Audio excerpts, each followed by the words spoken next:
The thing about reality is that there's a lot of it. And only so much of it is going to fit into our heads at one time. That's where models come in. They help us make sense of the world around us, but only so much of what we can understand is able to fit into a given model. Before we get to talking about software, we need to understand models generally. Models represent human understanding in some way, which means that they're really an interpretation of the world around us, rather than a window into it. There are a few ways you've probably encountered models. The first one that comes to mind for most of you is probably a physical model, such as an architectural model, a model car, or even a dollhouse. You might also have thought of a conceptual model, like one found in psychology or some form of process diagram. And being STEM students, I'm sure you've all seen formal systems used as models, like we see throughout the field of physics. And some of you might also have thought of a fashion model, but that's not the kind we're going to be talking about today. It's probably intuitively obvious to everyone that these different types of models are used for different things, and those varying uses are reflective of the way models are limited in expressing our understanding of the world. Looking at a model car, we can gain some insight into the physical characteristics of a full-sized vehicle. What components make up the car, how do they fit together, and how do they move in conjunction with one another? What we don't get is a sense of how the car is used. It communicates no assumptions about traffic laws, for example. I like dollhouses as an example because they sort of do the opposite of model cars. We don't get a realistic idea of how buildings are constructed, but the parts of the house are exaggerated in a way that communicates something about the cultural context. Cinnamon the unicorn likes pasta dinners as much as my human dolls do, and pasta is a lot easier to cook in the kitchen than it is on the toilet. When we use a formal system as a model, we can get very fine-grained detail about a specific aspect of the phenomena we're modeling. If I take my keys out of my pocket and start playing catch with someone on the front row, this equation is going to tell us exactly how the keys are going to move as soon as they leave my hand, in as much detail as is useful in describing movement. Where it fails, however, is if we move beyond that narrow context. So if I don't catch my keys when they're thrown back and they hit me in the face, or a little bit further south, that might be really funny to a few people in the room. That humor is another thing to be understood about our game of catch, but can't be described by a formal system. There are ways we can try to quantify laughter, like duration or loudness of the laugh, but neither of those metrics really get at the core of the humor itself. That's where conceptual models come in, which are a lot more useful for describing ideas that are less precise, have ambiguities, or are generally difficult to pin down. Take Maslow's hierarchy of needs, which generally describes the order of priority in which humans seek to have their needs met.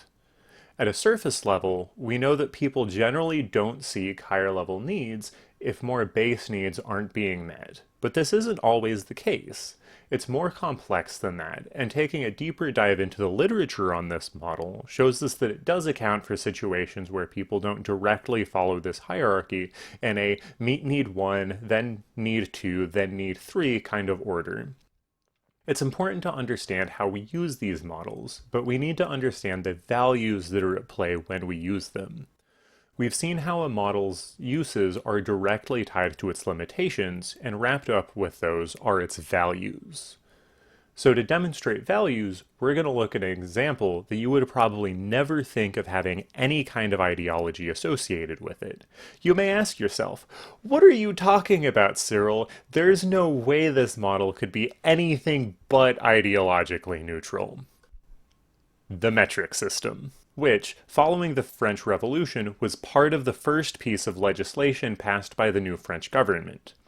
Now, why do you think they would care so much about this model as to make it one of the first things they sign into a law?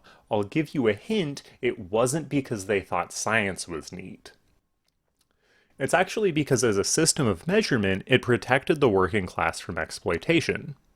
Before the metric system was developed, you could have one unit of measurement in one region of France be wildly different from the same unit in a different region. So a standardized tax would have affected people differently in different regions. On top of that, since there wasn't a universal standard, even though the measure might be consistent in a region, the tax collector could bring his own measure that might be just a little bit bigger. And if you know he's taking more than you owe, there's no way you can hold him accountable since he's the one with the authority to say that his measure is correct. By creating a consistent universal standard, it gave the common people the ability to hold those in power accountable. If I owe 5 kilos of wheat as a tax, and I think the weight that the tax collector is using on his scale is wrong, I can measure out 1 liter of water and compare that to the weight he was using. If he was trying to take more than I owe, I now have room to stop him from skimming off the top. At the heart of the metric system are values of anti-exploitation and holding those in power accountable. Having this standard gave the common people the ability to push back against an oppressive system of government and change the power dynamics at play in their society. So what does all this mean for software? All software is grounded on a model in some way, through a process called operationalization, which can mean a few different things in other contexts, but here it's the process of translating a model in a way that's usable by a computer. So we get a computational model. Computational models can take different forms, just like models more broadly, but are grounded in sets of instructions, since that's how computing works. Even formal models, which are easily translatable, still need to be translated by breaking them down into individual operations, and need to be operationalized differently for each different way the equation can be arranged. Conceptual models get operationalized a little bit differently. There was a project I worked on in grad school where my partner and I decided to make a computational model of the 5 stages of grief.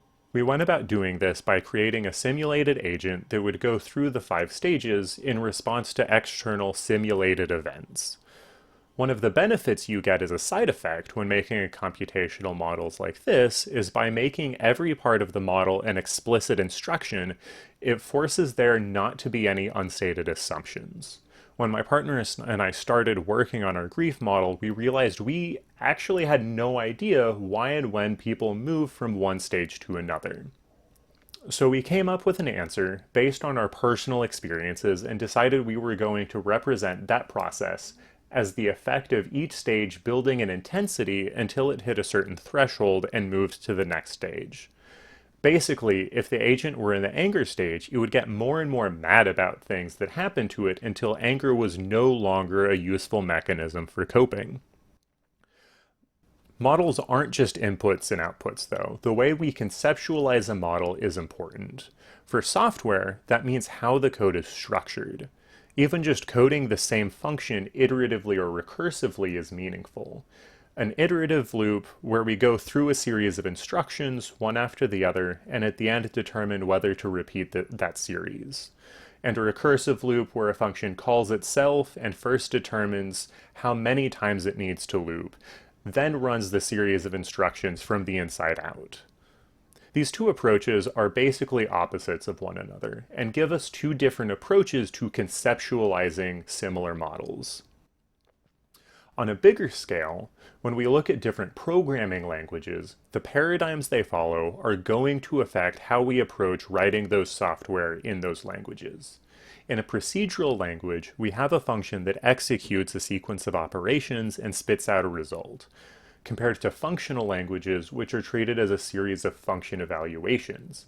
In practice, what that means for us is that we can have a pair of programs designed to solve the same problem.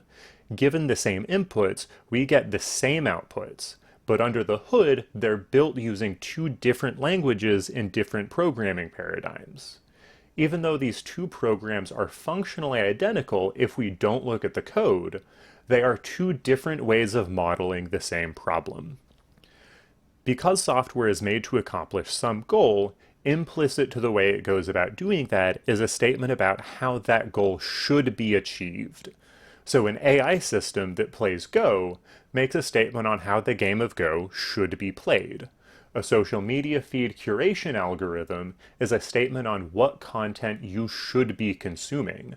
And an autonomous vehicle piloting system, it turns out, is a statement of who should be put at more risk in the case of a collision. A few years ago, there was an MIT study that caught viral attention doing what amounted to crowdsourcing a decision-making process in such an event. They showed users a trolley problem-esque scenario like this one and asked if the car is going to hit one of these two groups, should it continue forward or swerve, in effect asking the user which of the two groups should be killed.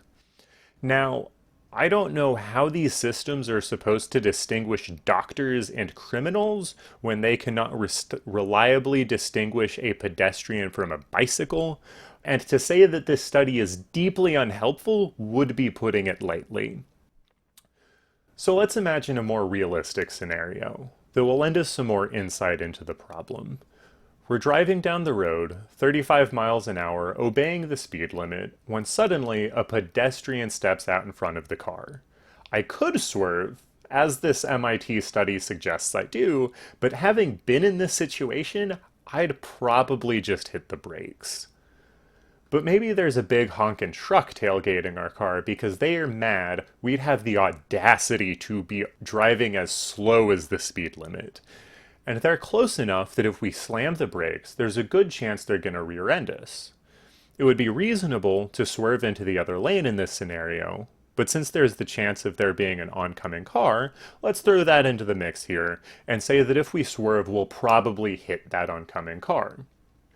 Because this is a simplified case, let's also throw in the option of swerving toward the curb and put the pedestrian at more risk than if we just slammed the brakes, but give the car behind us enough reaction time not to rear end us.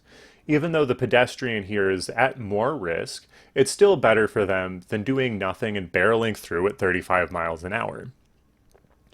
Even in this simplified scenario, we aren't dealing with absolute outcomes, but decisions of which party is being put at more risk than the others. We are, however, simplifying it enough that we have three major outcomes. We hit the brakes and risk the truck rear-ending us, putting both of us at more risk. We swerve into the other lane and risk hitting the oncoming car, again putting both of us at risk, or swerve toward the curb, putting only the pedestrian at higher risk. So the question at hand is, how do we decide which party to put at more risk? The whole thing is the pedestrian's fault, so we could just make them shoulder that risk. On the other hand, if we brake and get rear-ended, that's pretty clearly the truck's fault for not driving safely. Maybe we know that since the truck is so big, it isn't going to take a lot of damage if it crashes into us. But our car might get damaged a lot, and we don't want that as consumers. So maybe we swerve thinking the oncoming car will do less damage to us than the truck. If asked, most consumers will say that they would prefer an autonomous car tend toward self-preservation. But if I were to buy one, I'd prefer the opposite. Even though this technology will do a lot of good for traffic safety, by purchasing one, I am inflicting its decision-making process on everyone around me. If these systems were able to bias their crashes toward vehicles with higher safety ratings, that would make for safer collisions individually, but would also probably drive consumers generally to drive cars with lower safety ratings to avoid autonomous collisions. We also need to take into account that if we were to bias toward pedestrian risk, that would disproportionately affect people of lower socioeconomic status because they're the ones more likely to be traveling on foot. This isn't an extreme scenario, but it's not a huge mental leap from here to see how this kind of system is a model of who gets more priority in a collision, of what lives are more valuable. All software you write reflects your values as a designer. Thank you.